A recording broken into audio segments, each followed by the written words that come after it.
ಭಾವನೆಗೆ ತಕ್ಕಂತೆ ಅಲ್ಲಿ ರಿಕ್ವೈರ್ಮೆಂಟ್ ತಕ್ಕಂತೆ ಬಾರಿಸೋದನ್ನು ನನಗೆ ಕಲಿಸ್ತು ಆಕಾಶವಾಣಿ. ಭೀಮಸೇನ್ ಜೋಶಿ ಅವ್ರ ಜೊತೆ ಎಷ್ಟು ಬಾರಿಸಿದ್ದೀನಿ. ಗಂಗೂಬಾರ್ ಜೊತೆ ಅಂಕಿರು ಅವ್ರ ಮನೆಯೊಳಗೆ ಬೆಳೆದಿದ್ದೀನಿ. ಫಸ್ಟ್ ಟೈಮ್ ನಾನು ಭೀಮಸೇನ್ ಜೋಶಿ ಅವ್ರ ಜೊತೆ ನಾನು ದರ್ಬಾರ ಮೈಸೂರಲ್ಲಿ ಅವ್ರ ಜೊತೆ ನುಡಿಸಿದೆ.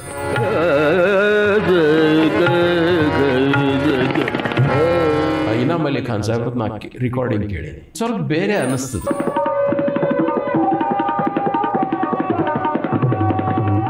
ಅಮೀರ್ ಹುಸೇನ್ ಖಾನ್ ಸಾಹೇಬರು ಎಷ್ಟು ವೆರೈಟಿ ಮಾಡಿಟ್ಬಿಟ್ರೆ ಅಂದರೆ ಅವ್ರು ಮತ್ತೊಂದು ಪ್ಲಸ್ ಅನ್ನೋಕ್ಕಿಂತ ಅವ್ರ ದೊಡ್ಡ ಸಾಧನೆ ಅಂದರೆ ಅಕಂಪ್ಲಿಮೆಂಟ್ ಮಾಡಿಲ್ಲ.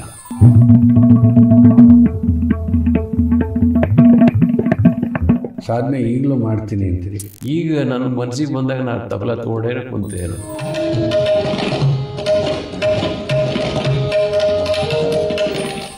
ನಂತರ ಬೆಂಗಳೂರಿಗೆ ಬರ್ತೀರಿ ಸರ್. ಹೇಗೆ ಸಾಧನೆ ಮಾಡ್ತಿದ್ರಿ ನೀವು ಪ್ರಾರಂಭದಿಂದ? ಅವಾಗ ಅದೇ ಹೇಳಿದ್ರಿ ನೀವು ಗುರುಗಳ ಎದುರು ನುಡಿಸ್ತಾ ಇದ್ರಿ. ಇಲ್ಲಿ ನನಗೆ ಇವಾಗ ಒಂದು ಸೆಕ್ಯೂರಿಟಿ ಬಂತು ನಿಮಗೆ. ಅಂದರೆ ಒಬ್ಬ ಸಂಗೀತಗಾರನಿಗೆ ಸೆಕ್ಯೂರಿಟಿ ಅದು. ಬರೀ ವೃತ್ತಿಪರ ಆಗಿದ್ದರೆ ನಮ್ಗೆ ಗೊತ್ತಿಲ್ಲ ಇವತ್ತು ಇರುತ್ತೋ ನಾಳೆ ಇರಲ್ವೋ ಅಥವಾ ಹೋದರೂ ಹೇಳಿದಷ್ಟು ಕೊಡ್ತಾರೋ ಇಲ್ವೋ, ಆದರೆ ಇದೊಂದು ಸೆಕ್ಯೂರಿಟಿ. ಅಂಥ ಟೈಮಲ್ಲಿ ಏನಾಗುತ್ತೆ, ಸುಮಾರು ಜನ ಸಾಧನೆ ಹಾಕ್ಬೇಕಪ್ಪ ನಮಗೆ ಏನೋ ಒಂದು ಬರುತ್ತೆ ಅನ್ನೋ ರೀತಿ ಮೆಂಟಾಲಿಟಿ ಬರುತ್ತೆ. ಇಲ್ಲ, ಹಾಗಾಗಲಿಲ್ಲ ನಿಮ್ಮ. ನನಗೇನಾಗ್ತದೆ ಅದೊಂದು ವರ ಆಗಿತ್ತು, ವರ ಆಗಿ ಇದು ಬಂತು ಅಂತ ನನ್ನ ಭಾವನೆ. ಇಲ್ಲಿ ರಿಕಾರ್ಡಿಂಗ್ಸು ಹಿಂದೂಸ್ತಾನಿ ರಿಕಾರ್ಡಿಂಗ್ಸ್ ಕಡಿಮೆ. ಹೌದು, ಲೈಟ್ ಮ್ಯೂಸಿಕ್ ಇರ್ತಿತ್ತು. ಲೈಟ್ ಮ್ಯೂಸಿಕ್ಲಿಂದ ನಮ್ಗೆ ಈಗ ನಾನು ಪ್ಲಸ್ ಪಾಯಿಂಟ್ ಏನಾಯ್ತು ಅಂದರೆ ನಿಮಗೂ ಏನು ಹೇಳಬೇಕಾಗಿದ್ದಿಲ್ಲ. ಕ್ಲಾಸಿಕಲ್ ಮ್ಯೂಸಿಷಿಯನ್ಸಿಗೆ ಲೈಟ್ ಅಂದರೆ ಸ್ವಲ್ಪ ಮೂಗು ಮುರಿದಿರ್ತಾರೆ. ಹೌದೌದು. ಹಾಂ, ನನಗೇನಾಯ್ತು ಇಲ್ಲಿ ಅನಿವಾರ್ಯವಾಗಿ ಬಾರಿಸ್ಬೇಕಾತಲ್ಲ, ಅದ್ರ ಬಗ್ಗೆ ನನಗೆ ಒಂದು ಒಳ್ಳೆ ಟೇಸ್ಟ್ ಹುಟ್ಟಿತು. ಅದು ಚೆನ್ನಾಗಿದೆ ಅಂತ ಅದರದ್ದು ಅದನ್ನು ನುಡಿಸೋದಕ್ಕೆ ಪ್ರಯತ್ನ. ಯಾಕಂದರೆ ಬೇರೆಯವರೆಲ್ಲ ನುಡಿಸೋದು ಕೇಳ್ತಿದ್ದೆಲ್ಲ, ಅದು ಚೆನ್ನಾಗಿದೆ, ಅದು ಈ ಬಾರ್ ಲೆಕ್ಕ ಯಾವುದಾದ್ರು ಏನೆಲ್ಲಿ ಬಾರಿಸ್ಬೇಕು, ಹೆಂಗೆ ಬಾರಿಸ್ಬೇಕು, ಆ ಹಾಡಿಗೆ ಎಷ್ಟು ಉತ್ತೇಜನ, ಯಾವ ಟೇಕಾದಿಂದ ಯಾವ ಹಾಡಿಗೆ ಯಾವ ಟೇಕ ನುಡಿಸ್ಬೇಕು, ಇದೆಲ್ಲ ತಲೆಗೆ ಬಂತು ನನಗೆ. ಅದ್ರ ಊಟನೂ ಎಲ್ಲನೂ ಫಿಕ್ಸೆಡ್. ಆಮೇಲೆ ಭಾವನೆಗೆ ತಕ್ಕಂತೆ ಬಾರಿಸುವಂಥದ್ದು ಒಂದು ಇದರಲ್ಲಿಂದ ಸಾಧ್ಯ ಆಗ್ತದೆ. ಭಾವಗೀತೆ ಆಗಲಿ, ಇದಕ್ಕೆ ನಾಟಕಕ್ಕೆ ಬಾರಿಸೋದಾಗಲಿ, ಆಯಾ ಸಂದರ್ಭ ತಕ್ಕಂತೆ ನಾವೇನು ಬಾರಿಸ್ಬೇಕು. ಶಾಸ್ತ್ರೀಯವಾಗಿ ಬಾರಿಸೋದು ಬೇರೆ, ಅದಂಕಿರಿ ಎದ್ದಿದ್ದೇನೆ. ಆದರೆ ಭಾವನೆಗೆ ತಕ್ಕಂತೆ ಅಲ್ಲಿ ರಿಕ್ವೈರ್ಮೆಂಟ್ ತಕ್ಕಂತೆ ಬಾರಿಸೋದನ್ನು ನನಗೆ ಕಲಿಸ್ತು ಆಕಾಶವಾಣಿ.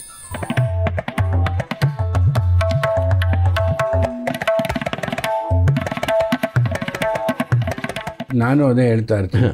ಆಮೇಲೆ ಲಯ ಇಡೀ 5 ನಿಮಿಷ ಅದೇ ಲಯದಲ್ಲಿ ನಾವು ಓಡ್ತೀನಿ, ನಾನು ಸ್ಲೋ ಮಾಡ್ತೀನಿ, ಹಂಗೆ ಆಗೋದಿಲ್ಲ ಈ ಭಾವಗೀತೆ ಈ ಲೈಟ್ ಆಸ್ಪೆಕ್ಟ್ಸ್ನಲ್ಲಿ. ಅದರಿಂದ ಸಾಧನೆ ಅಲ್ಲೇ ಮಾಡ್ತಿದ್ರೆ ಇಲ್ಲ ಮನೇಲಿ ದಿನ ಸಾಧನೆ? ಅಲ್ಲೇ ಮನೆಯಲ್ಲೂ ಮಾಡ್ತಿದ್ದೆ, ಈಗೂ ಮಾಡ್ತೀನಿ ನಾನು. ಆವಾಗ ಬ್ಲೆಸ್ಸಿಂಗ್ ಇನ್ ಡಿಸ್ಗೈಸ್ ಏನಂದರೆ ನಮ್ಮ ಆಕಾಶವಾಣಿ ವಾತಾವರಣ ಆವಾಗ, ಈಗ ನಾವು ಮಧ್ಯದೊಳಗೆ ಒಂದು ಸ್ವಲ್ಪ ಚೇಂಜ್ ಆಯಿತು. ಆಫೀಸ್ ಅವರ್ಸ್ ನೀವು ನಿಲ್ಲಬೇಕು ಅಂತ ಒಂದು ಬಂತು. ಅದೇನು ತಪ್ಪಲ್ಲಿ ಬಿಡ್ರಿ, ಯಾಕಂದ್ರೆ ಒಂದು ಆಫೀಸಿನ ಕಟ್ಟುಪಾಡಿಗೆ ನಾವು ಇರಬೇಕು, ಅದೇನು ಇದೆ. ಆದರೆ ಮುಂಚೆ ನಮಗೆ ಭಾಳ ಫ್ರೀಡಮ್ ಇತ್ತು. ಹೌದು, ಎಷ್ಟು ರೆಕಾರ್ಡಿಂಗ್ ಇದ್ದಾಗ ನಾವು ಬೆಳಗ್ಗೆ 8ರಿಂದ ರಾತ್ರಿ 10 ತನಕ ನುಡಿಸಿದ್ದು ಇದೆ, ಸ್ಪೆಷಲ್ ಪ್ರೊಡಕ್ಷನ್ ಎಲ್ಲ ಇದ್ದಾಗ. ಇಲ್ಲ ಅಂತಂದರೆ ನಮ್ಮ ಇವರ ಹೈಯರ್ ಆಫೀಸರ್ ಯಾಕೆ ಇಲ್ಲಿ ಕೂತಿರಿ, ಹೋಗ್ರಿ ಅಂತೇಳಿ ನಾವನವ್ರು ಪ್ರಾಕ್ಟೀಸ್ ಮಾಡ್ಕೊ ಹೋಗ್ರಿ ಅಂತನವ್ರು. ಹಂಗಿತ್ತು ವಾತಾವರಣವಾಗ. ನನಗೇನಾಯ್ತು, ಅಲ್ಲಿ ಉತ್ತರಾದಿ ಮಠದೊಳ ಬಿಲ್ಡಿಂಗ್ನೊಳಗೆ ಇದ್ದೆ ನಾನು, ಬ್ಯಾಚುಲರ್. ಇದರಲ್ಲಿ ರಾಜಗೋಪಾಲ್ ಬಿಲ್ಡಿಂಗ್ ಅಂತಿತ್ತು, ಗಾಂಧಿ ಬಸವನಗುಡಿ ಹಿಂಭಾಗದಲ್ಲಿ. ಅಲ್ಲಿದ್ದೆ ಸ್ವಲ್ಪ ದಿವಸ. ಏನು ಮಾಡ್ತಿದ್ವಿ, ಬೆಳಗ್ಗೆ ಒಂದು ಬರೋದು, ಒಂದು ರಿಕಾರ್ಡಿಂಗ್ ಎಷ್ಟೋ ಒಂದು ಇರ್ತಿತ್ತು, ಅದು ಮುಗಿಸ್ಕೊಳ್ಳೋದು, ಸ್ವಲ್ಪ ಎಲ್ಲ ದೊಡ್ಡವ್ರ ಜೋಡಿ ಹರಟಿ ಹೊಡಿಯೋದು, ಆಮೇಲೆ ಮನೆಗೆ ಹೋಗ್ಬಿಡೋದು. ಎಷ್ಟೊಂದು 2-3-4 ಗಂಟೆಗೆ ಮನೆಗೆ ಇದ್ಬಿಡ್ತಿದ್ವಿ ನಾವು. ಹೀಗಾಗಿ ನಾವು ಬೆಳಗಿನಿಂದ ಒಂದು 4ರಿಂದ 7 ತನಕ ನಮ್ಮ ಇವರೆಲ್ಲ ರೂಮ್ಮೇಟ್ಸ್ ಎಲ್ಲ ಬರೋದು ಅಷ್ಟಾಗ್ತಿತ್ತಲ್ಲ, ಅಲ್ಲಿ ತನಕ ಏನು ಮಾಡೋದು, ಬಾರಿಸ್ಕೊತ ಕುಂದ್ರೋದು. ಹಿಂಗೆ ನನಗೆ ಒಂದು ಒಳ್ಳೆ ವಾತಾವರಣ ಸಿಕ್ಬಿಡ್ತು. ಕೊನೆಗೆ ಇಲ್ಲಿ ನಾನು ಏನು ಮಾಡಿದ್ರು, ಇಲ್ಲಿ 10 to 5 ಇರಬೇಕು ಅಂತ ರೂಲ್ ಬಂತಲ್ಲ, ಅದು ಬ್ಲೆಸ್ಸಿಂಗ್ ಇನ್ ಡಿಸ್ಗೈಸ್. ರಿಕಾರ್ಡಿಂಗ್ ಇದ್ದಾಗ ಒಂದು ಬಾರಿಸ್ತಿದ್ವಿ, ಹರಟಿ ಹೊಡೆಯೋದು ತನಕ ಹರಟಿ ಹೊಡಿತಿದ್ವಿ. ರೇಡಿಯೋ ಸ್ಟುಡಿಯೋದೊಳಗೆ ಓದ್ಕೊಂಡು ಹೋಗಿ AC ಇರ್ತಿತ್ತು, ಆರಾಮಾಗಿ ಬಾರಿಸ್ಕೊತ ಕುಂದಿರ್ತೀವಿ.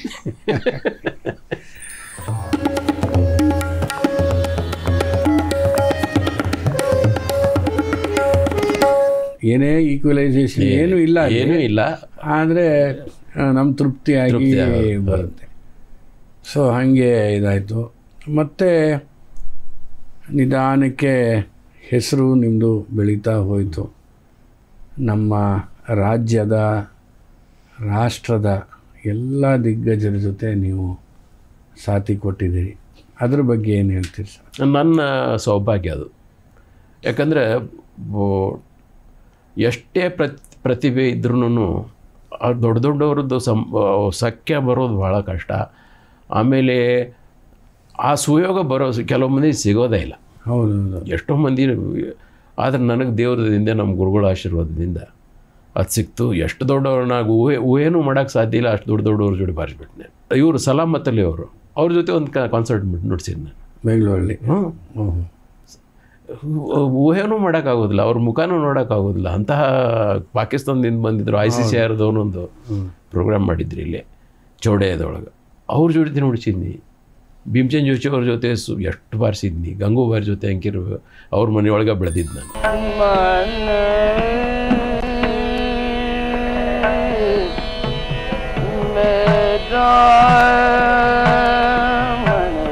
ಇವಾಗ ನಾವು ನೆನೆಸ್ಕೊಳಕ್ಕೂ ಆಗಲ್ಲ ಸಲ ಆ ಕಡೆಯಿಂದ ಯಾರಾದ್ರು ಬರ್ತಾರೆ ಇಲ್ಲಿಗೆ ಅಂತ. ಭೀಮಸೇನ್ ಜೋಶಿ, ನಾನು ನೋಡ್ದಂಗೆ ಹರಿಪ್ರಸಾದ್ ಚೌರಾಸಿ ಇರ್ಬೋದು, ರಶೀದ್ ಖಾನ್ರು, ಶಾಹಿದ್ ಪರ್ವೀಸು, ಅಮ್ಜದ್ ಅಲಿ, ನಮ್ಮ ರಾಜೀವ್ ತಾರಾನಾಥ್, ಇಲ್ಲೇನು ಹೇಳಂಗೆ ಇಲ್ಲ. ಬಸವರಾಜ ರಾಜ್ಗುರು, ಮನ್ಸೂರು, ಇವರೆಲ್ಲ ಗಂಗೂಬಾಯಿ ಅವ್ರ ಜೊತೆನೂ ತಾವು ಹೆಚ್ಚು ನುಡಿಸಿದ್ರೆ. ನಿಮಗೆ ಯಾರ ಜೊತೆ ನುಡಿಸೋವಾಗ ಕಷ್ಟ ಅನ್ನೋದು ಇದ್ದೇ ಇರ್ತೀವಿ ಆ ಜೊತೆ. ಆ ಥರ ಏನು ಯಾರ್ದು ಯಾವಾಗಲೂ ಒಂದು ಟೆನ್ಷನ್ ಇದ್ದಿದ್ದೆ ರೀ. ಅಂತ ಯಾರ ಜೊತೆ ನುಡಿಸು ಹೊತ್ನಾಗ ನಿಮಗೇನು ಹೇಳೋದು, ಅಲ್ಲಿ ಒಟ್ಟು ಅದು ವೇದಿಕೆ ಅಂದ್ರೆ ಅದು ಟೆನ್ಷನ್ನೇ. ಆಮೇಲೆ ನಾವು ಎಷ್ಟು ಸಾಧನೆ ಮಾಡಿದ್ರು, ಎಷ್ಟು ಕಲ್ತ್ರು ಆ ಟೈಮಿಗೆ ಅದು ಬರಬೇಕು. ದೇವ್ರದೇ ಇದ್ರೆ ಮಾತ್ರ ಅದು ಬರೋದು. ಅದು ಬಂದು ಕೈ ಒದಗಿ ಏನೋ ಆಯ್ತು ಅಂದ್ರೆ ಆ ಟೈಮಿಗೆ ಅದು ಬಂದು. ಹೌದು. ಆಮೇಲೆ ಅಷ್ಟು ದೊಡ್ಡವ್ರ ಹತ್ರ ಜೋಡಿ ಕೂತಾಗ ಇದ್ದಿದ್ದೂ ಬ್ಲ್ಯಾಂಕ್ ಆಗಿಬಿಟ್ರುತ್ತೆ. ಹೌದೌದು. ಆಮೇಲೆ ಎಷ್ಟು ನುಡ್ಸಿದ್ರೆ ಸರಿ, ಎಷ್ಟು ನುಡ್ಸಿದ್ರೆ ತಪ್ಪು ಅನ್ನೋದು. ಹೌದೌದು. ಇವಾಗ ತಿಹಾಯಿ ಕೈ ಇಡೋದು ಪ್ರಶ್ನೆ ಅಲ್ಲ. ಚಿಕ್ಕ ನುಡ್ಸಿದ್ರೆ ಹಿಂಗೆ ನೋಡಿದ್ರೆ ಏನು ಇಷ್ಟೇನಾ ಅಂತಾರೆ. ದೊಡ್ಡ ನುಡ್ಸೋದು ಒಂದು ಸಂದರ್ಭ ನೆನಪಾಗ್ತದೆ. ನೀವು ಹೇಳಿದ್ದು ಕೇಳಿ, ಫಸ್ಟ್ ಟೈಮ್ ನಾನು ಭೀಮಸೇನ್ ಜೋಶಿ ಅವ್ರ ಜೊತೆ ಇನ್ನೂ ಅಪಾಯಿಂಟ್ಮೆಂಟ್ ಆಗಿರಲಿಲ್ಲ. ನನ್ನ 18 ವರ್ಷ ವಯಸ್ಸಿದ್ದಾಗ ನಾನು ದರ್ಬಾರ್ ಹಾಲು ಮೈಸೂರಲ್ಲಿ ಅವ್ರ ಜೊತೆ ನುಡಿಸಿದೆ. ಒಂದೇನೋ ಚಾನ್ಸ್ ಸಿಕ್ಬಿಟ್ಟಿತ್ತು.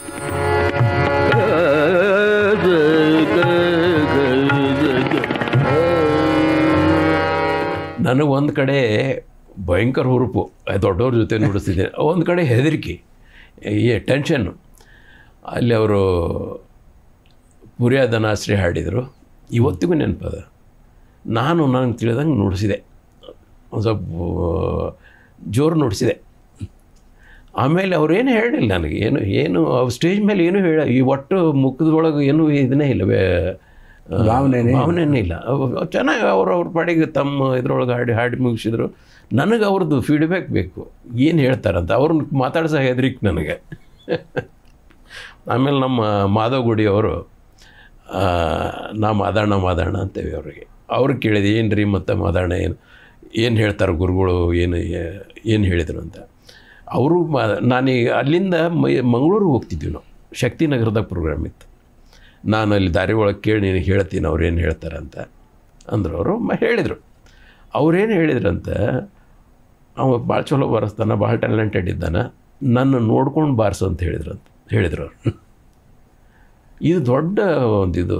ಅವ್ರನ್ನ ನೋಡಬೇಕಲ್ಲ, ಮೇನ್ ಆರ್ಟಿಸ್ಟ್ ನೋಡ್ತಿರ್ಬೇಕಲ್ಲ. ನಾವು ನೋಡೋದನ್ನೇ ಇಲ್ಲಾಂದ್ರೆ ಹೆಂಗೆ? ನಮ್ಮ ತಾಳ ಹಿಡ್ಕೊಂಡು ಅದೊಂದು ದೊಡ್ಡ ಅಂದ್ರೆ ಅವರ ಫೀಡ್ಬ್ಯಾಕ್ ನನಗೆ ಇಂಥವು ಭಾಳಷ್ಟು ಆಗ್ಯಾವ. ಒಂದು ದೊಡ್ಡವ್ರ ಜೋಡಿ ನಾನು ಒಂದು ಸ್ವಲ್ಪ ಕೇಳ್ತೀನಿ. ಭೀಮ್ಸೇನ್ ಜೋಶಿ ಅವರೇ ಅಂದರೆ ಹೆದರೋದು ನಾನು ಮಾತಾಡ್ತಿದ್ದಿಲ್ಲ. ಗಂಗೂಬಾಯಿ ಜೊತೆನೂ ಮಾತಾಡ್ತಿದ್ದೆ. ಎಲ್ಲ ದೊಡ್ಡವ್ರ ಜೋಡಿ ನಾನು ಅವ್ರ ಜೊತೆ ಮಾತಿಲ್ಲ, ಸುಮ್ಮನೆ ಮುಖ ನೋಡ್ಕೊಂಡು ನಮಸ್ಕಾರ ಮಾಡ್ಕೊಂಡು ಸುಮ್ಮನೆ ಕೂತ್ಬಿಡೋದು. ಜಾಸ್ತಿ ಸಲಿಗೆ ಅವ್ರ ಜೊತೆ ಏನು ಸಲಿಗೆ ನಮಗೆ. ಸರಿ. ಆದರೆ ಆಮೇಲೆ ಸ್ವಲ್ಪ ಏನು ಪರಿಚಯ ಆದವ್ರು ಇದ್ದಾರಲ್ಲ, ಈ ಒಂದು ಕ್ಯಾಟಗರಿ ಬಿಟ್ಟು ಬ್ರಿಜಭೂಷಣ್ ಕಾಬ್ರಾ ಅವ್ರ ಜೊತೆ ನೋಡಿಸಿದ್ದೆ. ದೊಡ್ಡ ಹೆಸರು, ಭಾಳ ದೊಡ್ಡ. ಆದರೆ ಬಹುಶಃ ಆ ವಾದ್ಯನ ಅವರೇ ಫಸ್ಟ್ ಏನೋ ಅದಕ್ಕೆ ಅಳವಡಿಸ್ಕೊಂಡಿದ್ದು. ಹವಾಯಿನ್ ಗಿಟಾರ್ ಅನ್ನೋರು. ಅವ್ರ ಜೊತೆ ನುಡ್ಸೋಕೆ ಇಲ್ಲಿ ಬೆಂಗಳೂರಿಗೆ ಕಾನ್ಸರ್ಟ್ ಇತ್ತು. ನಾ ಬಂದಿದ್ದೆ, ಹುಬ್ಳಿಲಿಂದ ಬಂದಿದ್ದೆ, ನುಡಿಸಿದೆ. ಎಲ್ಲರೂ ಕ್ಲ್ಯಾಪ್ ಹೊಡೆದ್ರು, ಎಲ್ಲ ಚಲೋ. ಆದರೆ ನಾನು ಕೇಳಿದೆ ಅವ್ರಿಗೆ, ಏನಾರು ನನಗೆ ಸಜೆಷನ್ ಇದ್ದರೆ ಹೇಳ್ರಿ ಅಂತ. ಹೇಳಿದ್ರು ಅವ್ರು. ಏನಂತ ಹೇಳಿದ್ರು ಅಂದರೆ, ಎಷ್ಟು ಒಳ್ಳೆ ಮಾತು. ನೀನು ನುಡಿಸುವಾಗ ಒಂದು ಜಾಗಕ್ಕೆ ನೀ ಕಾನ್ಸಂಟ್ರೇಟ್ ಮಾಡ್ತಿರ್ತೀಯ. ಎಲ್ಲರೂ ಮಾಡೋದು ಅದನ್ನೇ, ಆದರೆ ಅದು ಮಾಡ್ತೀಯ ಅಂತ ಯಾರಿಗೂ ಗೊತ್ತಾಗಬಾರ್ದು, ಹಂಗೆ ಮಾಡು ಅಂತ. ಅಂದರೆ ಅವ್ರದ್ದು ಎಕ್ಸ್ಪೀರಿಯೆನ್ಸ್ ಇರೋದು. ನಾನು ಆ ಜಾಗಕ್ಕೆ ಕಾನ್ಸಂಟ್ರೇಷನ್ ಮಾಡ್ತಿದ್ದೇನೆ ಅನ್ನೋದು ಗೊತ್ತಾಗ್ಬಿಡ್ತು ನೋಡ್ರಿ. ಅದು ಅಂಥವೆಲ್ಲ ಒಂದು ಹಿಂಟ್ಸು ದೊಡ್ಡವ್ರ ಕಡೆಯಿಂದ ಸಿಕ್ಕರೆ ನಮ್ಗೆ ಭಾಳ. ಹೌದು. ಆಮೇಲೆ ವಾದ್ಯಕ್ಕೆ ನುಡಿಸೋದೇ ಒಂದು ಬೇರೆ ಒಂದು ಕಲೆ ಅಲ್ವಾ.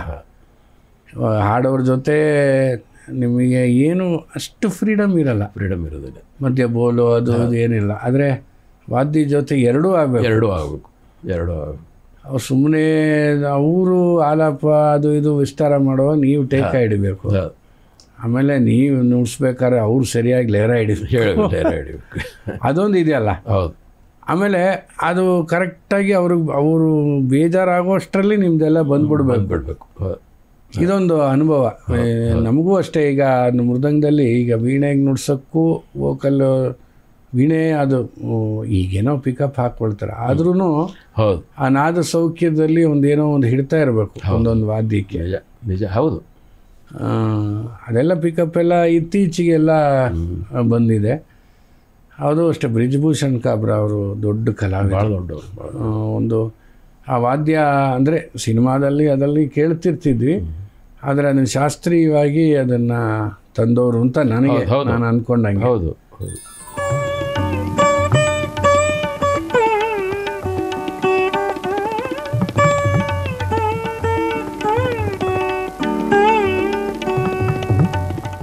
ನಿಮಗೆ ನಮ್ಮ ರಾಜ್ಯದಲ್ಲಿ ಅಂದರೆ ತಬಲಾ ನುಡಿಸೋದು ಒಂದು ಪ್ರೇರೇಪಣೆ ಕೊಟ್ಟಂಥವ್ರು ಅಲ್ಲ ನಿಮ್ಮ, ಆಮೇಲೆ ಹೊರಗಿಂದ ಹೇಳಿ ಸದ್ಯಕ್ಕೆ. ಯಾಕೆಂದರೆ ಆ ಕಾಲದಲ್ಲಿ ಅಷ್ಟು ಎಲ್ಲ ಹೊರಗಡೆ ಎಲ್ಲ ಕೇಳೋ ಸ್ಥಿತಿಯಲ್ಲಿ ಇರಲಿಲ್ಲ. ಈಗ ಅದ್ರ ನೋಡಿಬಿಡ್ತೀವಿ. ಹೌದು. ಎಲ್ಲರಿಗೂ ಆಶ್ಚರ್ಯ ಆಗ್ಬೋದು. ನಾನು ಇನ್ನೊಂದು ಕಾರಣ ನಮ್ಮ ಗುರುಗಳ ಕಡೆ ಹೋಗೋದಕ್ಕಂತಂದರೆ, ನಮ್ಮ ಗುರುಗಳೊಬ್ಬರು ನನಗಿಂತ ಹಿರಿಯ ಶಿಷ್ಯ ಸೂರಜ್ ಪುರಂದರೆ ಅಂತ ಕೇಳಿದ್ದೀನಿ. ಅವರು ಆವಾಗಿನ ಕಾಲಕ್ಕೆ ಇಡೀ ಇಂಡಿಯಾಕ್ಕೆ ನಮ್ಮ ಆಕಾಶವಾಣಿ ಕಾಂಪಿಟೇಷನ್ಗೆ ಫಸ್ಟ್ ಬಂದಿದ್ರು ಅವರು. ಆ ಸಂದರ್ಭದಲ್ಲಿ ಅವ್ರದ್ದೊಂದು ಯುವವಾಣಿ ಅಂತ, ತರುಣವಾಣಿ ಅಂತಿದ್ರು ಅವಾಗ. ಅಲ್ಲಿ ಒಂದು ಧಾರವಾಡ ರೇಡಿಯೋದವರು ಒಂದು ಸಂದರ್ಶನ ಕೇಳಿದ್ದೆ ನಾನು ಅವ್ರದ್ದು. ಫಸ್ಟ್ ಬಂದಿದ್ದಕ್ಕೆ ಮಾಡ್ತಾರಲ್ಲ ಸಂದರ್ಶನ. ಆವಾಗ ತಬಲಾ ನುಡಿಸಿದ ಆ ಮನುಷ್ಯ. ತಬಲಾ ಹಿಂಗೂ ನುಡಿಸ್ಬೋದು ಅಂತ ನನಗೆ ಅವಾಗ ಗೊತ್ತಿರಲಿಲ್ಲ. ಅಷ್ಟು ಚೆನ್ನಾಗಿ ನುಡಿಸಿದ್ರು. ಅದು ಒಂದು ಕಾರಣನೇ ನಮ್ಮ ಗುರುಗಳು ಕಡೆ ಹೋಗ್ಬೇಕು ಅಂತ. ಅಂದ್ರೆ ಹಂಗೆ ಅವ್ರ ಕಡೆಯಿಂದನೂ ಪ್ರೇರಣೆ, ನಾ ಎಲ್ಲರ ಕಡೆಯಿಂದ ಪ್ರೇರಣೆ ತೊಗೊಂಡೀನಿ. ನಾನು 78ನೇ ಇಸ್ವಿಲಿ ಶ್ಯಾಮಲಾಜಿ ಬಾಬಾ ಅವರು ನುಡಿಸಿದ್ರು. ಹೌದು. ಅದರ ತನಕ ನಾವು ರೇಡಿಯೋಲಿ ಅಂದರೆ ಎದುರು ನೋಡೋದಂದರೆ ಈ ಲೈಟ್ ಮ್ಯೂಸಿಕ್ ಅದು ಇದು ಆಗೋದು. ಆವಾಗ ಅವ್ರನ್ನ ಮೊದಲನೇ ಸಲ ನೋಡಿದ್ದು. ಅದೊಂಥರ ಅಗ್ರೆಸಿವ್ ಪ್ಲೇಯಿಂಗು, ಕ್ಲಾರಿಟಿ ಎಲ್ಲ. ಆ ನಂತರದಲ್ಲಿ ನೀವು ಪಾಠ ಯಾವಾಗ ಶುರು ಮಾಡ್ತೀರಿ ಸರ್? ಬಹುಶಃ ನೀವು ಧಾರವಾಡದಲ್ಲಿ ಮಾಡಿರ್ತೀರಿ. ಇಲ್ಲ ಇಲ್ಲಿ ನೀವು NR ಕಾಲೋನಿಯಲ್ಲಿ ಶುರು ಮಾಡಿ ಅಲ್ಲ, ಇದು ಇಲ್ಲಿ ಬಂದ ಮೇಲೂ ಎಷ್ಟೋ ವರ್ಷ ಮಾಡಿಲ್ಲ ನಾನು. ಏನು ಉದ್ದೇಶ ಅಂತಂದರೆ, ನನಗನೇ ಏನು ಬರೋದಿಲ್ಲ, ಇವ್ರಿಗೇನು ಕಲಿಸ್ಲಿ ಅಂತ ಒಂದೇ ತಲೆತ್ತೆ ಇದ್ರೊಳಗೆ. ಆದರೆ ನಮ್ಮ HP ರಾಮಾಚಾರ್ಯ ಅವರು ಗೊತ್ತಿದ್ದ ಹುಡುಗ ಸೂರ್ಯನಾರಾಯಣ ಅಂಥೇಳಿ ಕಬ್ಬನ್ಪೇಟೆ ಒಳಗೆ ಅಲ್ಲಿ ಇದ್ದರು, ಈಗೂ ಇದ್ದಾರೆ. ಅವರು HP ರಾಮಾಚಾರ್ಯ ಅವ್ರಿಗೆ ಭಾಳ ಹುಡುಗ, ಅವಾಗ ತಬಲಾ ಕಲಿಬೇಕು ಅಂತ ಅದು ಏನೋ ನನ್ನ ಕಡೆ ಕಲಿಬೇಕಂತ. ಎಚ್ ಪಿ ರಾಮಾಚಾರ್ಯ ಅವರು ನನಗೆ ಬಂದು ಹೇಳಿದ್ರು, ಅವ ಕಲಿಬೇಕಂತ, ನೀ ಕಲಿಸು ಅಂತ. ನಾ ಹೇಳಿದೆ, ಅಲ್ರಿ ನನಗೇನು ಬರೋದಿಲ್ಲ, ಇನ್ನು ಅವ್ರಿಗೇನು ಕಲಿಸು. ಯಾರಿಗೂ ಏನು ಬರೋದಿಲ್ಲ, ಅವ್ರೇನು ಚಂದ ಮಾತಾಡೋದು ಚೆನ್ನ. ಈಗ ನನಗಾರೇನು ಬರ್ತದೇನು, ಹಂಗೆ ಲೆಕ್ಕ ಹಾಕಿದ್ರೆ ಯಾರು ಎಲ್ಲರೂ ಕಲಿಯೋದ್ರೇ. ನಿನಗೆ ಗೊತ್ತಿದ್ದನ್ನು ಕಲಿಸು ಈಗಿಂದ. ಆಮೇಲೆ ಇನ್ನೊಂದು ಮಾತು ಹೇಳಿದರು ಅವರು, ಒಬ್ಬ 1000ಕ್ಕೆ ಅಥವಾ 10,000ಕ್ಕೆ ಒಬ್ಬ ಗುರು ಸಿಗ್ಬೋದು, ಲಕ್ಷಕ್ಕೆ ಒಬ್ಬ ಶಿಷ್ಯ ಸಿಕ್ಕರೆ ನಿನ್ನ ಪುಣ್ಯ. ಒಳ್ಳೆ ಶಿಷ್ಯ ಸಿಗೋದು ಅಷ್ಟು ಡಿಫಿಕಲ್ಟ್ ಅದ. ನೀ ಈಗಿಂದನೇ ಬಲಿ ಹಾಕೋತ ಹೋಗ್ತಿರ್ಬೇಕು. ನಿನ್ನ ಆಯುಷ್ಯದೊಳಗೆ ನಿನ್ನ ಇಡೀ ಜೀವನ ಪರ್ಯಂತ ಏನೋ ಹುಡುಕಿದ್ರೆ ಒಬ್ಬ ಸಿಕ್ಕರೆ ನಿನ್ನ ಪುಣ್ಯ ಆಗ್ತದೆ, ಕಲಸು ಸುಮ್ಮನೆ ಅಂಥೇಳಿ ಬೈದು ಕಲ್ಸೋಕೆ ಶುರು ಮಾಡಿದ್ದು ಅವರು.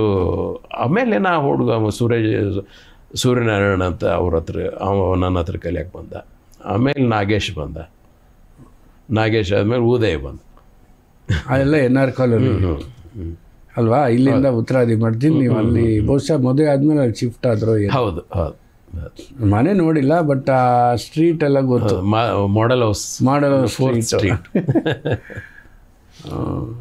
ತುಂಬ ಅಂದರೆ ನಿಮ್ಮ ಶಿಷ್ಯರು ತುಂಬ ಜನ ಈಗ ಲೈಮ್ ಲೈಟಲ್ಲಿದ್ದಾರೆ, ಅವರು ಶಿಷ್ಯರಿದ್ದಾರೆ, ಪ್ರಶಿಷ್ಯರು. ಅದೊಂದು ಸಂತೋಷದ ವಿಷಯ. ಅದನ್ನು ಕಂಟಿನ್ಯೂ ಮಾಡ್ತಾ ಇದ್ದಾರೆ. ನೀವು ಅದೇ ರೀತಿ ಪಾಠ ಹೇಳಿದ್ದೀರ. ಆಮೇಲೆ ನಿಮ್ಮ ಲೈಫಲ್ಲಿ ಇನ್ನೊಂದಂದರೆ ನಿಮ್ಮ ತಂದೆ ಹೆಸರಿನಲ್ಲಿ ಒಂದು ವೇದಿಕೆ ಶುರು ಮಾಡ್ತೀರಿ. ಅದಕ್ಕೆ ಕಾರಣ? ಅದೇ ನಮ್ಮ ತಂದೆ 10 ವರ್ಷ ಆದಮೇಲೆ ಆಯಿತಾ? ಇನ್ನೂ ಜಾಸ್ತಿ ಆಯ್ತು ರೀ. 2006 ಒಳಗೆ ಆಫಿಷಿಯಲಿ ಶುರು ಆಗಿದ್ದದು.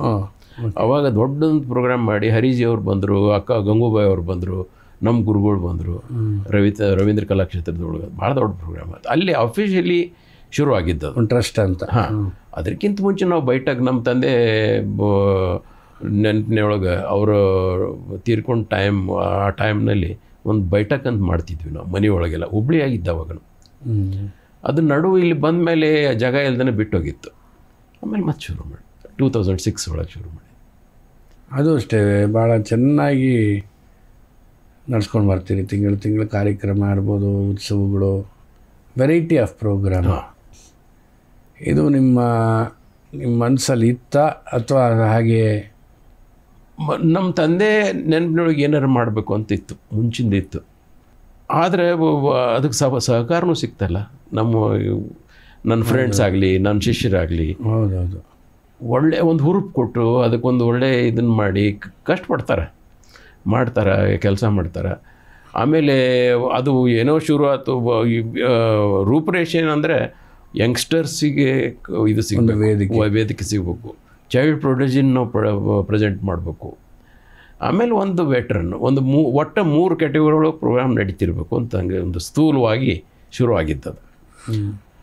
ಅದರೊಳಗೂ ವಾದ್ಯಗಾರರು ಇರಬೇಕು, ಕರ್ನಾಟಕನೂ ಇರಬೇಕು, ಹಿಂದೂಸ್ತಾನಿ ಇರಬೇಕು. ಹಾಗೆ ನಮ್ಮ ಸೀಮಿತ ಇದರೊಳಗೆ ಹೌದೌದು ಇದೆಲ್ಲ ವೆರೈಟಿ ಇರಬೇಕು. ಎಷ್ಟು ಸಾಧ್ಯದ ಇದನ್ನೆಲ್ಲ ಬ್ಯಾಲೆನ್ಸ್ ಮಾಡ್ಕೊಂಡು ಹೋಗ್ಬೇಕು ಅಂತ ಒಂದು. ಆಮೇಲೆ ಪ್ಲಸ್ ಸ್ವಲ್ಪ ಯಂಗ್ಸ್ಟರ್ಸ್ ಇವ್ರಿಗೆ ನೀಡಿ ಸ್ಟೂಡೆಂಟ್ಸ್ ಇದ್ದವ್ರಿಗೆ, ಕಲಿಯೋರಿಗೆ, ಭಾಳ ಶ್ರೀಮಂತರಿದ್ದರೆ ಅವ್ರಿಗೇನು ಕೊಡಬೇಕಾಗಿಲ್ಲ. ಅವಶ್ಯಕತೆ ಇದ್ದ ಹುಡುಗರು ಟ್ಯಾಲೆಂಟೆಡ್ ಇದ್ದರೆ ಅವ್ರಿಗೆ ಸ್ಕಾಲರ್ಶಿಪ್ ಕೊಡ್ಬೇಕಂತ ಶುರು ಮಾಡಿ ನಾವೇನು ಇದನ್ನೆಲ್ಲ ಅಪ್ಲಿಕೇಶನ್ ಎಲ್ಲ ಕರೆಯೋದಿಲ್ಲ. ಗುರುಗಳು ಯಾರು ಈಗ ನಿಮ್ಮಂಥವ್ರು ಇಂಥವ್ರಿಗೆ ಕೊಡ್ರಿ ಇನ್ನು ಒಳ್ಳೆ ಇದ್ದಾನಂತ ಹೇಳಿ ಗೊತ್ತಿರುತ್ತೆ. ಹೌದು, ಅಷ್ಟು. ಹಂಗೆ ಒಂದು 5 ಜನರಿಂದ ಶುರುವಾಗಿದ್ದು ಈಗ 10 ಜನ ಮುಟ್ಟ್ಯದ. ಹೌದು, ಅಂದರೆ ಯೋಗ್ಯ ವ್ಯಕ್ತಿಗಳಿಗೆ ನೇರವಾಗಿ ಹೋಗುತ್ತೆ. ಆಮೇಲೆ ಕಲಾಶೃಂಗ ಅವಾರ್ಡ್ ಅಂತ ದೊಡ್ಡ ಸರ್ವಿಸ್ ಮಾಡಿದವ್ರಿಗೆ ಕೊಡಬೇಕು ಅಂತ. ಅದು ದೊಡ್ಡ ಲಿಸ್ಟ್ ಇದೆ. ಎಷ್ಟು ಒಳ್ಳೊಳ್ಳೆಯವರು ಅಂದರೆ ನಮ್ಮ ಸೌಭಾಗ್ಯ ಅದು. ಎಲ್ಲರೂ ಬಂದು ಆಶೀರ್ವಾದ ಮಾಡ್ಯಾರ ನೋಡ್ರಿ. ಎಲ್ಲ ಈಗ ನೀವು ಹೆಸರು ಹೇಳಿದರೆ ಸುಮಾರು ಮಂದಿ ಕವರ್ ಮಾಡಿಬಿಟ್ಟು. ಕರ್ನಾಟಕ ಒಳಗೆ ನಮ್ಮ ಇವರು R.K. ಶ್ರೀಕಂಠನ್ ಅವ್ರಿಗೆ, ಆಮೇಲೆ MS ಗೋಪಾಲಕೃಷ್ಣನ್ ಅವ್ರಿಗೆ, ವಿಶ್ವೇಶ್ವರನ್ ಅವ್ರಿಗೆ ಅಂದರೆ ನಮ್ಮ ಗಮನಕ್ಕೆ ಇದ್ದದ್ದು ಇನ್ನೂ ಮಾಡ್ಬೇಕಂತಿದ್ರು ನಮ್ಮ ಶಕ್ತಿ ಒಂದಿರುತ್ತೆ. ಅದೆಲ್ಲ ಕರೆಕ್ಟ್. ಎಷ್ಟು ಪ್ರೀತಿಲಿಂದ ಎಲ್ಲರೂ ಬಂದು. ನೀವು MSG ಜೊತೆಯವರು ನುಡಿಸಿದ್ದೀರಿ? MSG ನುಡಿಸೀನಿ. ಒಂಥರ ಗೊತ್ತೇ ಆಗಲ್ಲ, ಆ ಥರ ಹರ್ಕೊಂಡು ಹೋಗುತ್ತೆ. 2 ಸಂಗೀತನೂ ಒಂದು ಆ ರೀತಿ.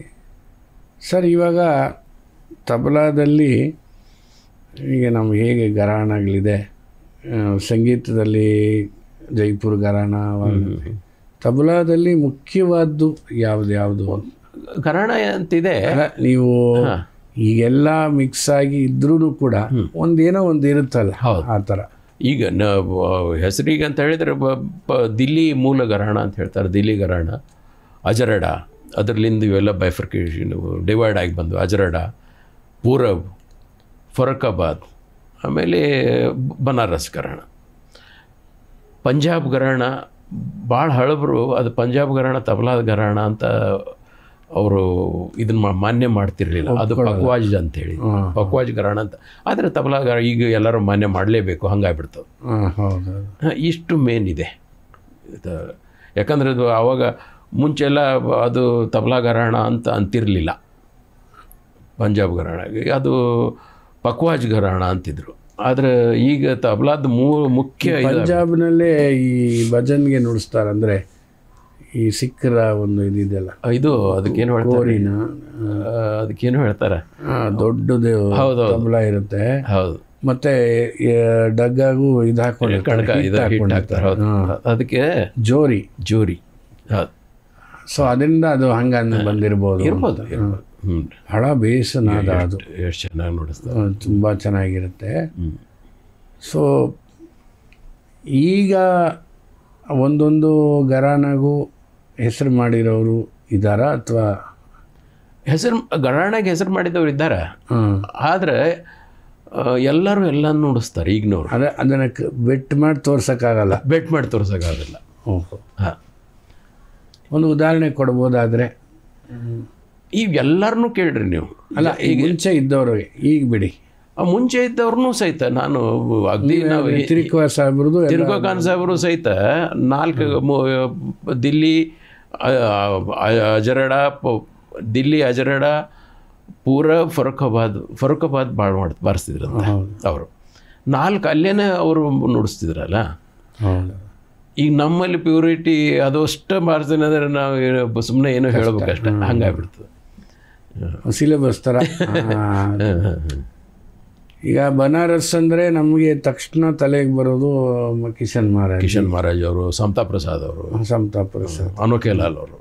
ಬಟ್ ಅವರಿಬ್ಬರಲ್ಲೇ ಅಷ್ಟು ವ್ಯತ್ಯಾಸ ಇದೆ ನೋಡ್ರಿ. ಸಮತಾ ಪ್ರಸಾದ್ ಅದೊಂಥರ, ಇದು ಕುಲಾಬಾದ್, ಇದು ಹೌದು.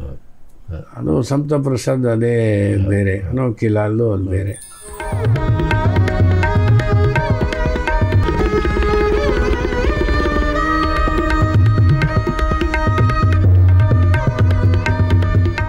ಆ ಥರ ಬೇರೆ ಬೇರೆಗೆ ಯಾರಾದರೂ ಹೆಸರು ಮಾಡಿರೋರು?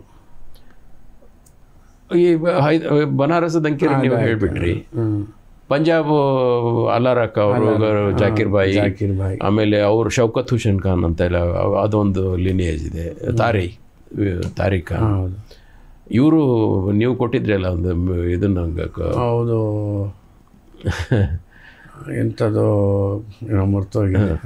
ಅವರು ಇದಕ್ಕೆ ಅವರು ಖಾದಿರ್ ಬಕ್ಷ್ ಅವರ ಶಿಷ್ಯ ಅಂತ,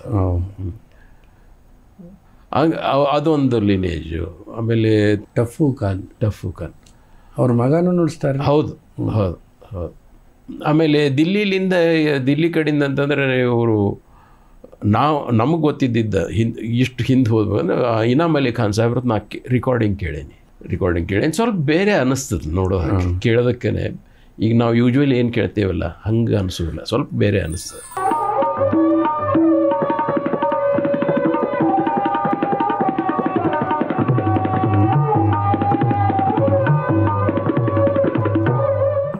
ಹೇಳೋದಕ್ಕೆ ನಾವು ಹೇಳ್ಬೋದು, ಡೆಮಾನ್ಸ್ಟ್ರೇಷನ್ ಸಲುವಾಗಿ ನಾನು ಈಗ ಹೇಳ್ಬೋದು ದಿಲ್ಲಿದು ಹಿಂಗಿತ್ತು. ಆದರೆ ಭಾಳಷ್ಟು ನುಡ್ಸೋಕ್ಕಾಗೋದಿಲ್ಲಲ್ಲ. ಹೌದು. ಅವ್ರು ನುಡಿಸ್ತಿದ್ರೇನೋ, ಇನಾಮ್ ಅಲಿ ಖಾನ್ ಸಾಹೇಬ್ರು ನುಡಿಸ್ತಿದ್ರೆ ಕಾಣಿಸ್ತದೆ. ನಮ್ಗೆ ಕೇಳಿಲ್ಲ, ನಾವು ಅವ್ರದ್ದೆಲ್ಲ ಬರೀ ಒಂದಿಷ್ಟು ರೆಕಾರ್ಡಿಂಗ್ ಏನೋಕ್ಕೆ ಸಿಕ್ಕಿತ್ತು, ಕೇಳಿಲ್ಲ. ಹೌದು. ಇದೆಲ್ಲದಕ್ಕಿನ್ನ ಬಟ್ ಒಂದು ತಬಲಕ್ಕೆ ಅಂತ ಒಂದು ಲೆಜೆಂಡ್ ಅಂದರೆ ತಿರುಕೋ ಖಾನ್ ಸಾಹೇಬ್ರು, ಅಮೀರ್ ಹುಸೇನ್ ಖಾನ್ ಸಾಹೇಬ್ರು, ಸ್ಟಾರ್ ವ್ಯಾಲ್ಯೂ ತಿರುಕೋ ಖಾನ್ ಸಾಹೇಬ್ರು. ಸಮಕಾಲೀನರು ಭಾಳ ದೊಡ್ಡ ಕೆಲಸ ಮಾಡಿದ್ದಾರೆ. ಅಮೀರ್ ಹುಸೇನ್ ಖಾನ್ ಸಾಹೇಬರು ಎಷ್ಟು ವೆರೈಟಿ ಮಾಡಿ ಇಟ್ಬಿಟ್ರೆ ಅಂದರೆ ಅವ್ರು ಮತ್ತೊಂದು ಪ್ಲಸ್ ಅನ್ನೋಕ್ಕಿಂತ ಅವ್ರದ್ದು ದೊಡ್ಡ ಸಾಧನೆ ಅಂದರೆ ಅಕಂಪ್ಲಿಮೆಂಟ್ ಮಾಡಿಲ್ಲ ಇಡೀ ಜೀವನ, ಬರೀ ಸೋಲು.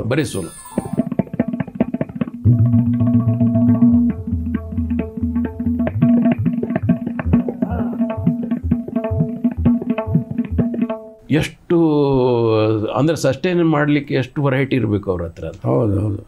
ಭಾಳ ದೊಡ್ಡ ಕಡೆ. ಆಮೇಲೆ ಶಿಷ್ಯರು ಭಾಳ ಮಂದಿ ಅಮೀರ್ ಖಾನ್ ಸಾಹೇಬ್ರಿ ಭಾಳ ದೊಡ್ಡ ಮನುಷ್ಯ ಅಂತ. ಅಂದರೆ ಇಬ್ಬರು ಎಲ್ಲರೂ ದೊಡ್ಡವರೇ ಬಿಡ್ರಿ. ಆದರೆ ಅವ್ರದ್ದು ದಿಲ್ದಾರ ನಮ್ಮ ಗುರುಗಳು ಹೇಳ್ತಿದ್ರು. ನಮ್ಮ ಗುರುಗಳು ಮನೆಯೊಳಗೆ ಒಂದು 8 ದಿವಸ ಇದ್ರಂತ ಅವರು ಅಮೀರ್ ಹುಸೇನ್ ಖಾನ್ ಸರ್. ನಮ್ಮ ಸೂರಜ್ಪುರ ಅಂದರೆ ಅವ್ರು ಪ್ರಾಕ್ಟೀಸ್ ಮಾಡೋದು ನೋಡ್ಯಾರ. ಬೆಳಗ್ಗಿನಿಂದ ರಾತ್ರಿ ತನಕ ಎಚ್ಚರಿದ್ದಾಗ ತಬಲಾ ನುಡಿಸ್ತಿರೋದು. ತಬಲಾ ಬಿಟ್ಟು ಇಲ್ಲೇ ಇಲ್ಲ. ಕೂತು ಹರಟಿ ಹೊಡೆಯೋದಂದ್ರೆ ಏನು ರೀ ಆರಾಮಿದ್ದೀರಾ, ಯಾವಾಗ ಬಂದಿರಿ, ಹೆಂಗೆ ಮನೆಯೊಳಗೆ ಕೈಯ ತಬಲಾ ಹಂಗೆ ನಡೀತಿತ್ತು. ಆ ಥರ ಅದ್ರ ಪಾಡ್ಗದು ಹಂಗೆ ಪ್ರಾಕ್ಟೀಸ್ ಮಾಡ್ತಿರಂತ ಬಾಬಾ. ಅದು ನೋಡಿದವ್ರು ಹೇಳ, ನಮ್ಮ ಸೂರಜ್ಪುರದವ್ರು ನೋಡ್ಯಾರ ಅದನ್ನು. ಅವರು ಸ್ವಲ್ಪ ಬೇಗ ಹೋಗ್ಬಿಟ್ರೆ ನಾಳೆ ಪಾಪ ಒಳ್ಳೆ ಕಲಾವಿದರು. ಸೊ ಎಲ್ಲ ಹೇಳ್ಕೊಂಬಂದ್ರಿ ಸರ್, ತುಂಬ ಸಂತೋಷ ಆಯಿತು. ಸಾಧನೆ ಈಗಲೂ ಮಾಡ್ತೀನಿ ಅಂತೀರಿ. ಮಾಡ್ಬೇಕು ಅಂದರೆ ಇನ್ನೂ ಎಷ್ಟು ಮಾಡ್ಬೇಕಂತ ಮನಸ್ಸಿನೊಳಗಿದೆ, ಅಷ್ಟು ಮಾಡೋಕ್ಕಾಗ್ತಿಲ್ಲ. ಕಾಲು ನೋವು ಬರ್ತದೆ. ಹೌದು.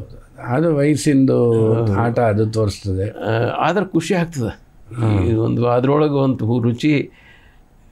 ಮೊದಲು ಒಂದು ಟೈಮಿಗೆ ಏನೋ ಒಂದು ಹಠಕ್ಕೆ ಬಿದ್ದು ಮಾಡೋದಿರ್ತಿತ್ತು. ಈಗ ರುಚಿ ಖುಷಿ ಆಗ್ತದೆ. ಹೌದು. ಒಂದು ಅನುಭವ ಬಂದ ಮೇಲೆ ನಮಗೆ ಏನೇನೋ ಬೇರೆ ರೀತಿಯಂಥ ಐಡಿಯಾಗಳು ಬರುತ್ತೆ. ಅವಾಗೆಲ್ಲ ಅವ್ರು ಮಾಡಿದ್ರಂತ ನಾವು ಮಾಡೋದು. ಏನು ಯಾರೋ ಅವರ ಈಗ ತಿರುಗೋಗನ್ ಸಾಹೇಬ್ರು ಹಿಂಗೆ ಮಾಡ್ತಿದ್ರಂತೆ, ನಾವು ಮಾಡೋದಕ್ಕೆ ಹೋಗೋದಂತ.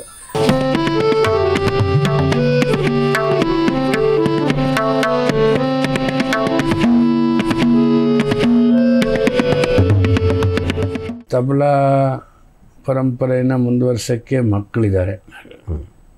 ದೊಡ್ಡವನು ಕಿರಣ್ ಅವನು ತಬಲ ನುಡಿಸ್ತಾನೆ, ನಯನ್ನು ಹಾಡು.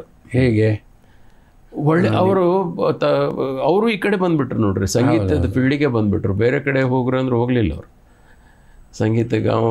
ಅವ ಎ ಗ್ರೇಡ್ ಇದ್ದಾನ ಕಿರಣ್. ಇವನು ಭಾಳ ಸೀರಿಯಸ್ ಇದ್ದಾನೆ, ಆಡ್ತಾನೆ. ಯಾವಾಗೂ ಪ್ರಾಕ್ಟೀಸ್ ಮಾಡ್ತಿರ್ತಾನೆ, ಮನೆಯೊಳಗೆ ಕಲಿತಾನೆ, ಪ್ರಾಕ್ಟೀಸ್ ಮಾಡ್ತಾನೆ. ಅದೇ ಹೇಳಿದ ಪರಮೇಶ್ವರ ಹೆಗ್ಡೆ ಶಿಷ್ಯ. ಸೊ ಮನೆಯವರು ಹಾಡ್ತಾರೆ ಸರ್. ಮನೆಯವ್ರಿಗೆ ಅವ್ರ ತಂದೆ ಸಂಗೀತಗಾರರು. ಅಂದ್ರೆ ನನ್ನ ಮಾವ ಅವರು Saraswati, one of the oldest school in Hubli. ಅದು ಸರಸ್ವತಿ ಸಂಗೀತ ಶಾಲೆ ಅಂತಿತ್ತು.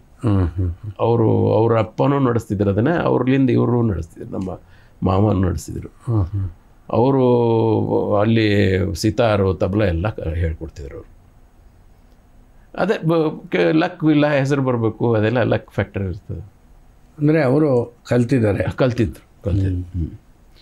ಅವಾಗ ವಿಶಾರದಾಗಿದ್ದರು ಅವಾಗಿನ ಟೈಮಿಗೆ. ಸಂಗೀತಗಾರರಿಗೆ ಜೋಡಿ ಸಿಗೋದೇ ಕಷ್ಟ, ಸಂಗೀತವರೇ ಸಿಗೋದು ಇನ್ನೂ ಕಷ್ಟ. ಆಮೇಲೆ ಯಾಕೆಂದರೆ ಮನೆಯಲ್ಲಿ ಪೂರ್ತಿ ಸಂಗೀತ ಇದ್ರೆ ನಾನು ನೋಡ್ತಾ ಇರ್ತೀನಿ, ನಮ್ಮ ಮನೆಯವರು ಅಯ್ಯೋ ಎಷ್ಟೊತ್ತಪ್ಪ ಎಲ್ಲರೂ ಇದೆ ಕೇಳಿನೂ ಬೇಜಾರಾಗಿರುತ್ತೆ ಅಲ್ವಾ. ಎಂಥದ್ದಾದ್ರೂ ಈ ಕಡೆಯಿಂದ ಹಾಡ್ತಿದ್ದಾರೆ, ಈ ಕಡೆಯಿಂದ ನುಡಿಸ್ತಿದ್ದಾರೆ, ಇನ್ನೊಂದು ಅಂದರೆ. ಸೊ ನೀವು ಆಕಾಶವಾಣಿ ಇದ್ದು ಇವಾಗ ರಿಟೈರ್ಡ್ ಆಗಿದ್ದೀರಿ, ನಿಮ್ಗೇನು ಅನಿಸ್ತದೆ ಸರ್? ಅಲ್ಲಿದ್ದಾನೆ ವಾಸಿನ, ಇದೇ ವಾಸಿನ, ಅಥವಾ ಎರಡು ಅನುಭವನೂ ಬೇರೆ? ಬೇರೆ. ಈಗೂ ಚೆನ್ನಾಗೇ ಇದೆ, ಅವಾಗೂ ಚೆನ್ನಾಗಿದೆ ಇದೆ. ಹೌದು. ಈಗ ನನಗೆ ಮನಸ್ಸಿಗೆ ಬಂದಾಗ ನಾನು ತಬಲಾ ತೊಗೊಂಡೇ ಕುಂತೇನು, ಓದ್ತೇನೆ, ಏನಾರು ಓದ್ತೀನಿ, ಏನು ಬೇಕಾದ ಮನಸ್ಸಿಗೆ ಬಂದಿದ್ದು ಟೈಮ್ ಇದು ಇಲ್ಲದೆ. ಏನು ಡಯಾಮೆಟ್ರಿಕ್ ಸರಿ ಇಲ್ಲ ಅಲ್ವಾ, ಇಷ್ಟೊತ್ತಿಗೆ ಬರಬೇಕು ಹೋಗ್ಬೇಕು ಅಂತಿಲ್ಲ.